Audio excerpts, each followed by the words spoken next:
तो भाई once again स्वागत है आपका एक और फ्रेश वीडियो में, जहां हम नजर डालेंगे आईपीएल 2025 की कुछ बहुत ही बड़ी और कुछ बहुत ही इंपॉर्टेंट अपडेट्स पे। तो वीडियो को एकदम एंड तक देखना, क्योंकि ये वीडियो सच में बहुत ही गजब की होने वाली है। सबसे पहली अपडेट यहां पे ये है कि कल के दिन आरसीबी का अनबॉक्स इवेंट था, और भाई आईपीएल के इतिहास में पहली बार ऐसा हुआ कि आरसीबी का अनबॉक्स इवेंट एकदम बेरंग था। कुछ भी खास ऐसा नहीं हुआ, ना ही इन्होंने नाम चेंज करा, ना ही ऐसी कोई नई जर्सी लॉन्च हुई। जो भाई पिछले सीजन की जर्सी थी उसको वापस से लेके आ गए हैं। पता नहीं ये लोग ऐसे अजीब अजीब डिसीजन क्यों लेते हैं। इनको लगता है कि ये करने से शायद आईपीएल जीत जाएं। भाई आईपीएल सिर्फ एक ही चीज से जीती जा सकती है, अच्छी परफॉर्मेंस देके।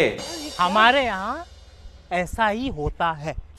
इस पूरे अनबॉक्स इवेंट का जो सबसे ब्यूटीफुल मोमेंट था वो तब देखने को मिलता है जब पूरा का पूरा जो आरसीबी का स्क्वाड है वो मैदान की तरफ आ रहा होता है। तभी सारे जो प्लेयर्स थे वो मैदान में घुस जाते हैं, लेकिन तभी विराट कोहली की नजर पड़ती है आरसीबी के एक स्पेशल फैन पे। विराट कोहली खुद को उनके पास जाने से रोक नहीं पाते हैं, क्योंकि वो जो फैन थे वो व्हील चेयर पे आए थे, इसीलिए मैंने उनको एक स्पेशल फैन कहा, क्योंकि वो एक हैंडीकैप पर्सन थे। तो विराट कोहली भाई अपने आप को रोक नहीं पाते हैं और खुद उस फैन के पास जाते हैं, जाके उसको ऑटोग्राफ भी देते हैं और जाके उसके साथ सेल्फी भी खिंचाते हैं, जिससे एक बार फिर से विराट कोहली ये साबित कर देते हैं कि जितने कमाल के वो प्लेयर हैं उतने कमाल के इंसान भी हैं। इस अनबॉक्स इवेंट के दौरान विराट कोहली ने आरसीबी के नए कप्तान रजत पाटीदार पे भी एक बहुत ही कमाल का स्टेटमेंट दिया, जहां उन्होंने कहा कि ये जो नया बंदा आरसीबी का कप्तान बना है जिसका नाम है रजत पाटीदार, आप इसको ध्यान से देख लीजिए, क्योंकि एक लंबे वक्त तक यही आरसीबी का कप्तान रहने वाला है। भाई जो स्टेटमेंट आरसीबी के मैनेजमेंट ने नहीं दिया था वो स्टेटमेंट खुद विराट कोहली ने दे दिया है। अब देखो यहां पे सब कुछ इस बात पे निर्भर करता है कि पाटीदार अपनी कप्तानी में आरसीबी को किस तरीके से हैंडल करते हैं। अगर आरसीबी का हाल कुछ वैसा ही रहा जैसा कि पिछले कुछ साल से चल रहा है तो पाटीदार भी कप्तानी से हटाए जाएंगे, क्योंकि भाई अगर आपकी कप्तानी में टीम जीतेगी नहीं तो यूं ही कप्तान थोड़ी बने रहेंगे। बात तो सही है। लेकिन फिर भी यहां पे विराट कोहली ने सभी आरसीबी फैंस से ये गुजारिश करी है कि जितना हो सके उतना प्यार रजत पाटीदार को दीजिए। हाँ भाई बिल्कुल देंगे, फिलहाल तो वही कप्तान है ना, और कुछ भी करके पाटीदार भाई इस बार आरसीबी को आईपीएल जिता दो, कसम से अगले 10 साल तक तुम्हें सपोर्ट करेंगे। बाकी मैं यहां पे ये भी बता दूं कि इस आरसीबी के अनबॉक्स इवेंट से पहले विराट कोहली नेट्स प्रैक्टिस में कुछ ज्यादा ही तफरी के मूड में नजर आ रहे थे, जहां सभी प्लेयर्स मस्त प्रैक्टिस करने में लगे हैं। वहीं कोहली कभी ताली बजा रहे हैं, कभी डांस कर रहे हैं, अलग ही बकैती पहनने में लगे हैं। पता नहीं भाई ये कैसा विराट कोहली हो गया है, ये वैसा तो नहीं है जैसा कि एक वक्त हुआ करता था। इसीलिए शायद विराट कोहली ने हाल ही में एक स्टेटमेंट भी दिया कि जब मैं बहुत एंग्री रिएक्शन दिया करता था, कुछ ज्यादा ही ओवर रिएक्ट करा करता था, तब भी लोग को दिक्कत थी, और अब जब मैं तफरी करता हूं, मस्ती करता हूं, एकदम शांत रहता हूं, तब भी लोग को दिक्कत है। भाई मेरे को उस वर्जन वाले विराट कोहली से कोई दिक्कत नहीं थी। कोहली भाई फिर से वो वाले बन जाओ जो हर बात पे ओवर रिएक्ट करता है, पागलों की तरफ चिंगारता है, चिल्लाता है। कसम से वो वाला विराट कोहली वापस आ गया ना, तो भाई बैटिंग देखने में तो मजा आएगा ही आएगा, लेकिन ऑन फील्ड वाला जो विराट कोहली है उसे देखने में और ज्यादा मजा आएगा। नहीं भाई तुम खुद इस वीडियो को देख के बताओ, क्या इस बंदे की हरकतों को देख के लग रहा है कि ये जो बंदा है ये 3-3 बच्चों का बाप है और 5-5 आईसीसी ट्रॉफीज का विनर है? अच्छा लगता है मुझे, बहुत मजा आता है।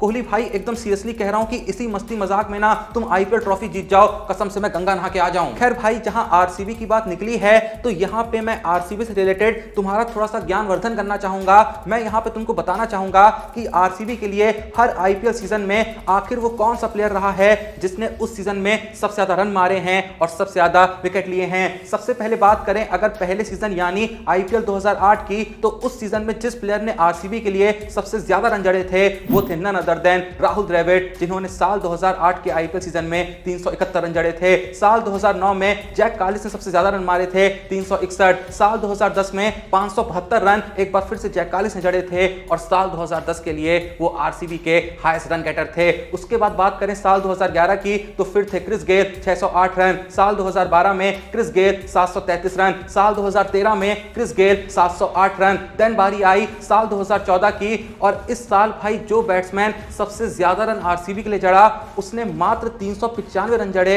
और वो प्लेयर थे एबी डिविलियर्स। साल 2015 में भी सबसे ज्यादा रन आरसीबी के लिए जड़ने वाले थे एबी डिविलियर्स, जिन्होंने उस साल जड़े थे 513 रन। फिर साल 2016 की बारी आई और उस साल विराट कोहली थे highest run getter for RCB, जिन्होंने जड़े थे 973 रन। फिर साल 2017 में विराट कोहली 308 रन। साल 2018 में विराट कोहली 530 रन। साल 2019 में विराट कोहली 464 रन। लेकिन फिर बारी आई साल 2020 की। और इस साल आरसीबी के लिए हाईएस्ट रन गेटर थे देवदत्त पडिक्कल 473 रन। साल 2021 में ग्लेन मैक्सवेल 513 रन। साल 2022 में फैफ डु प्लेसिस 468 रन। साल 2023 में फैफ डु प्लेसिस 730 रन। और साल 2024 में विराट कोहली 741 रन। अब यहां पे तुम मुझे बताओ कि साल 2025 में आखिर आरसीबी के लिए हाईएस्ट रन गेटर कौन होगा? जिस प्लेयर का नाम भी मन में आ रहा है कमेंट सेक्शन में बता देना। लेकिन अब जहां मैंने तुम्हें आरसीबी के लिए हर सीजन के हाईएस्ट रन गेटर बता दिए हैं, अब बारी आती है ये जानने की कि आरसीबी के लिए हर सीजन में कौन रहा था हाईएस्ट विकेट टेकर। साल 2008 में थे जहीर खान 13 विकेट। साल 2009 में अनिल कुंबले 21 विकेट। साल 2010 में वंस अगेन अनिल कुंबले 17 विकेट। साल 2011 में श्रीनाथ अरविंद 21 विकेट। साल 2012 में विनय कुमार 19 विकेट। साल 2013 में विनय कुमार 23 विकेट। साल 2014 में वरुण एरॉन 16 विकेट। साल 2015 में युजवेंद्र चहल 23 विकेट। साल 2016 में युजवेंद्र चहल 21 विकेट। साल 2017 में पवन नेगी 16 विकेट। साल 2018 में उमेश यादव 20 विकेट। साल 2019 में once again Yuzvendra Chahal 18 wicket. साल 2020 में once again Yuzvendra Chahal 21 wicket. साल 2021 में हर्षल पटेल 32 विकेट। साल 2022 में वरिंदु हसरंगा 26 विकेट। साल 2023 में मोहम्मद सिराज 19 विकेट। साल 2024 में यश दयाल 15 विकेट। और साल 2025 में आरसीबी के लिए हाईएस्ट विकेट टेकर कौन होगा, उस बॉलर का नाम कमेंट सेक्शन में जरूर मेंशन करना। अब चलिए नेक्स्ट अपडेट की तरफ। तो भाई कल के दिन सीएसके की नेट्स प्रैक्टिस से भी एक बहुत ही कमाल की और बहुत ही खूबसूरत तस्वीर सामने आती है, जिसमें क्या देखने को मिलता है कि जो भाई सीएसके के 3 पावर हाउस हैं वो साथ में प्रैक्टिस कर रहे हैं। रविंद्र जडेजा बॉलिंग करा रहे हैं, सीएसके के कप्तान ऋतुराज गायकवाड़ बैटिंग कर रहे हैं और सीएसके के सबसे सफल कप्तान महेंद्र सिंह धोनी विकेट कीपिंग कर रहे हैं। भाई मुझे यहाँ पे एक और बात कहनी है, हाल ही में इंटरनेशनल मास्टर लीग चल रही थी जहां सभी रिटायर्ड लेजेंड्स खेल रहे थे। सोचने वाली बात यह है कि भाई इन रिटायर्ड प्लेयरों की लीग में जो प्लेयर्स खेल रहे थे ना भाई 80% प्लेयर्स ऐसे थे जिनकी एज असल में धोनी से कम थी। मतलब भाई इतने सारे प्लेयर्स जो हैं वो भाई रिटायर्ड लोगों के बीच खेल रहे हैं, तोंदे निकल गई हैं, भाग नहीं पा रहे हैं, बाउंड्रीज छोटी हो गई हैं, बॉलिंग की स्पीड कम हो गई है, उस पर बैट्समैन छोटे छोटे छक्के मार रहे हैं। वही महेंद्र सिंह धोनी हैं जिनको भाई इंटरनेशनल क्रिकेट छोड़े लगभग 6 साल हो चुके हैं और बंदा अभी कुछ ही दिनों में 44 साल का हो जाएगा। उसके बावजूद भी वो इंटरनेशनल बॉलर्स को आईपीएल में फेस करेगा, जबकि पूरे साल बिल्कुल प्रैक्टिस नहीं करते, पूरे तरीके से आउट ऑफ टच रहते हैं। बंदा मात्र 1 महीने पहले प्रैक्टिस करना शुरू करता है, 1 महीने पहले भी नहीं भाई, बस 20 दिन पहले प्रैक्टिस शुरू करते हैं। उसमें भी बीच बीच में इधर उधर निकल जाते हैं, कभी ऋषभ पंत की बहन की शादी में चले जाएंगे, कभी कहीं और चले जाएंगे। उसके बावजूद भी बंदा जब आईपीएल में आता है तो भाई चाहे जितना भी तगड़ा पेसर क्यों ना हो, कमाल की विकेट कीपिंग करता है। चाहे स्पिनर बॉलिंग क्यों ना करा रहा हो भाई, उसमें विकेट कीपिंग एकदम टॉप नॉच रहती है। भाई आज के अपने जो इंडिया के विकेट कीपर हैं, चाहे पंत हो गए चाहे केएल राहुल हो गए, ये लोग भी भाई कई बार स्पिन में उतनी अच्छी विकेट कीपिंग नहीं कर पाते हैं। लेकिन अब ये तो भाई कह ही नहीं सकते हैं कि एमएस धोनी जब आईपीएल विकेट कीपिंग कर रहे होते हैं तो किसी दूसरे देश के विकेट कीपर से कुछ कमजोर विकेट कीपिंग हो रही होती है। भाई बंदे की दूसरे विकेट कीपरों से बेहतर विकेट कीपिंग जरूर हो सकती है, जबकि बंदा लगभग 44 साल का है। लेकिन भाई ये तो होता ही नहीं है कि उसकी विकेट कीपिंग टीम के लिए कमजोरी बन जाए। और भाई बैटिंग करने भी आते हैं, भले ही कम बॉल्स खेलते हैं, नीचे आते हैं, लेकिन उसके बावजूद भी सामने चाहे जितना बड़ा पेसर हो, चाहे एमएस नॉर्किया हो, चाहे बुमराह हो, चाहे कोई भी हो, भाई बंदे की फटती नहीं है। बंदा ऐसा खेलता है जैसे कि अभी इंटरनेशनल क्रिकेट में एक्टिव हो। तो बस मैं ये बताना चाह रहा था कि धोनी भाई आईपीएल 2025 में कैसा भी खेलें, लेकिन भाई इस चीज को एप्रिशिएट करना चाहिए कि जहां भाई उससे कम एज के लोग रिटायर्ड प्लेयरों की लीग में हिस्सा ले रहे हैं, बंदा अब भी उन प्लेयरों के साथ खेल रहा है जो आज भी इंटरनेशनल क्रिकेट में पूरे तरीके से एक्टिव हैं। खैर सीएसके के कैंप से आगे बढ़ते हुए चलते हैं मुंबई इंडियंस के कैंप की तरफ। तो वहां से तो भाई एकदम कमाल की फुटेज सामने आती है, जिसमें क्या देखने को मिल रहा है कि हार्दिक पांड्या, सूर्य कुमार यादव और तिलक वर्मा जो हैं भाई वो हत्ती कटा रहे हैं। भाई मैं तो हत्ती कटाना बोलता हूं, वो जो ऐसे 3-4 लोग हाथ रखते हैं, फिर ऐसे ऐसे करके किसी का उल्टा आता है, किसी का सीधा आता है, और ऐसे करके बंदे खाली होते जाते हैं। फिर आखिरी में जो 3 लोग बचते हैं उसमें जो एक निकलता है जिसका कॉमन नहीं या अनकॉमन जो भी निकलता है वो डैन हो जाता है। अगर आप पकड़म पकड़ाई खेल रहे हैं या फिर छुअन छुपाई जिसे कहते हैं, या फिर छुपन छुपाई जो होता है, तो उसके लिए हम ये सब करते हैं। लेकिन यहाँ पे सूर्या, हार्दिक और तिलक जो हैं इस प्रोसेस को पता है क्यों कर रहे हैं? ये चीज डिसाइड करने के लिए कि आखिर सबसे पहले नेट्स पे बैटिंग प्रैक्टिस के लिए कौन जाएगा। ऐसी हरकत करके इन लोगों ने आईपीएल को गली क्रिकेट बना के रख दिया।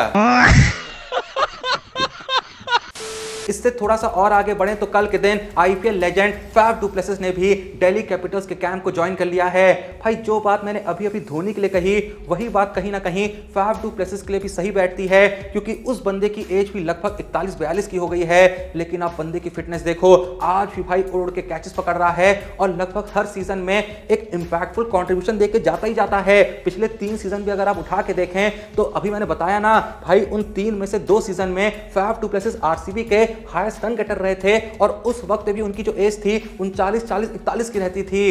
तो भाई जितनी तारीफ मैंने धोनी की करी ना, उतनी ही तारीफ कहीं ना कहीं फैफ डु प्लेसिस भी डिजर्व करते हैं। मैं याद दिला दूं कि साल 2011 से साल 2015 तक फैफ डु प्लेसिस सीएसके के लिए खेले, साल 2016 और साल 2017 में वो राइजिंग पुणे सुपर जायंट के लिए खेले, उसके बाद साल 2018 से लेके साल 2021 तक वो फिर से सीएसके का पार्ट रहे और साल 2022 से साल 2024 तक वो आरसीबी के लिए खेले। भाई इतनी टीमों के लिए खेले हैं, इतने साल तक खेले हैं, इसीलिए मैंने फैफ डु प्लेसिस को कहा आईपीएल का लेजेंड। यहां पर मैं ये भी बता दूं कि हाल ही में जो अनाउंसमेंट हुई थी ना कि अक्षर पटेल आईपीएल 2025 में दिल्ली कैपिटल्स के कैप्टन होंगे, तो भाई अगर किसी वजह से अक्षर पटेल कैप्टनसी नहीं कर पाते हैं, किसी मैच में अवेलेबल नहीं हो पाते हैं, तो पता है दिल्ली कैपिटल्स का वाइस कैप्टन कौन है? None other than Faf du Plessis. चलिए नेक्स्ट अपडेट की तरफ। तो भाई कल के दिन आईपीएल के हेड मास्टर ट्रेविस हेड ने एसआरएच के कैंप को ज्वाइन कर लिया है और भाई एंट्री इतनी खतरनाक मारी है ना कि भाई किसी की भी देख के फट जाए। और भाई ट्रेविस हेड के अलावा पैट कमिंस ने, जी हां पैट कमिंस ने भी एसआरएच के कैंप को ज्वाइन कर लिया है और भाई ये सच में बहुत ही खुशी की बात है। ट्रेविस हेड ने ज्वाइन कर लिया है वो तो अच्छी बात है ही, लेकिन भाई पैट कमिंस के इंजरी कंसर्न्स थे, पता नहीं था कि भाई पहले मैच से अवेलेबल हो भी पाएंगे नहीं हो पाएंगे, लेकिन कमिंस भैया आ चुके हैं हर किसी को साइलेंट करने के लिए। भाई मैं तुमको लिख के दे रहा हूं कि आईपीएल 2025 के अंदर जो एसआरएच का बैटिंग लाइनअप है ना भाई, वो 300 के आंकड़े को एक ही इनिंग में जरूर टच करेगा, क्योंकि जिनके पास हेड हो, अभिषेक शर्मा हो, ईशान किशन हो, हेनरिच क्लासन हो और नीतीश कुमार रेड्डी हो, भाई अगर ऐसा बैटिंग लाइनअप आईपीएल में 300 नहीं मारेगा तो कैसा बैटिंग लाइनअप मारेगा। और अगर तुम सोच रहे हो कि एसआरएच भी आरसीबी की तरह जितने रन मारेगी उतने रन बॉलिंग में पिटवा भी देगी, तो ऐसा नहीं है, क्योंकि भाई इनके पास 2 नाम ही इतने बड़े हैं, पैट कमिंस और साथ में मोहम्मद शामी, कि भाई बाकी नामों के बारे में जानने की जरूरत नहीं है। उसके अलावा भी कई बड़े बड़े पेसर्स और स्पिनर्स यहां पे मौजूद हैं, लेकिन फिलहाल के लिए ये 2 नाम ही काफी हैं ये बताने के लिए कि भाई भले ही बड़े से बड़ा टारगेट हो या फिर छोटे से छोटा टारगेट हो, ये दोनों ही अकेले काफी हैं उस टारगेट को डिफेंड करने के लिए। बाकी जहां मैंने कल के दिन आपको दिखाई थी सभी आईपीएल की 10 टीमों की ट्रेनिंग जर्सी, आज मैं आपको एक बार फिर से दिखा दे रहा हूं सभी 10 टीमों की ऑफिशियल जो जर्सी है जो हमें लाइव मैच में दिखेगी। अच्छे से देख लो और साथ में भी बता दो कि तुम्हारे हिसाब से सबसे बेहतरीन आईपीएल जर्सी आखिर किस टीम की है। कमेंट सेक्शन में हर किसी के जवाब का इंतजार करूंगा। बाकी भाई कल के दिन आईपीएल की तरफ से जारी करी गई राजस्थान रॉयल्स की ऑल टाइम प्लेइंग 11, यानी आज तक आईपीएल के जितने भी सीजन हुए हैं और उन सभी सीजन्स में राजस्थान के लिए जितने भी प्लेयर्स खेले हैं उन सभी प्लेयर्स को मिला के राजस्थान की ऑल टाइम प्लेइंग 11 का निर्माण करा गया, जिसमें भाई ओपनर्स दिखाई पड़ते हैं यशस्वी जायसवाल और जॉस बटलर इस टीम के विकेट कीपर भी हैं। फर्स्ट डाउन पे देखने को मिलता है नाम शेन वॉटसन का, 4th पे हैं संजू सैमसन, 5th पे हैं अजिंक्य रहाणे, 6th पे हैं यूसुफ पठान, 7th पे हैं स्टुअर्ट बिनी, 8th पे हैं जोफ्रा आर्चर, 9th पे हैं शेन वॉन और भाई शेन वॉन इस टीम के कप्तान है। जी हां, संजू सैमसन कप्तान नहीं है, कप्तान है शेन वॉन और होने भी चाहिए। उसके बाद 10th पोजीशन पे देखने को मिलते हैं युजवेंद्र चहल और 11th पोजीशन पे हैं सिद्धार्थ त्रिवेदी। मैं यहां पर यह भी बता दूं कि इस ऑल टाइम प्लेइंग 11 को बनाते वक्त इस बात का ध्यान रखा गया है कि प्लेइंग 11 में 4 ही ओवरसीज प्लेयर हों, क्योंकि भाई आईपीएल में प्लेइंग 11 के अंदर 4 ही ओवरसीज प्लेयर आप रख सकते हैं। तो ऐसा मत सोचना कि कोई और ओवरसीज प्लेयर भी यहां पे हो सकता था किसी इंडियन प्लेयर की जगह, लेकिन उसको रखा नहीं गया। 4 जो ओवरसीज प्लेयर इस ऑल टाइम प्लेइंग 11 में शामिल हैं वो हैं Jos Buttler, Shane Watson, Jofra Archer और शेन वॉन। आप राजस्थान की इस ऑल टाइम प्लेइंग 11 को 10 में से आखिर कितनी रेटिंग देंगे? हर कोई अपना जवाब कमेंट सेक्शन में जरूर बताना। बाकी भाई इस वीडियो को जल्दी से लाइक कर दो, चैनल को सब्सक्राइब कर दो। मिलते हैं नेक्स्ट वीडियो में, तब तक के लिए जय हिंद, धन्यवाद।